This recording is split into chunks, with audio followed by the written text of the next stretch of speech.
Telangana news today में आपका खैर मकदम है। आइए देखते हैं आज की ये अहम खबर। वज़ीर आला रेवंत रेड्डी ने सैलाब से मुतासरीन की मदद में तेलंगाना हुकूमत के साथ खड़े होने की सभी से अपील की है। रजाकार तंजीमों, कॉरपोरेट कंपनियों और दीगर शुबों के सरकर्दा लोगों से जवाब तलब किया है।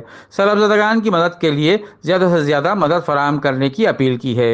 ये इंसानियत को दिखाने का वक्त है। इन्होंने कहा, Telangana chief minister relief fund को एहतियात ऑनलाइन बैंकिंग के जरिए चेक डीडी या शक्ल में या इस QR कोड UPI से पेमेंट करने की अपील की है।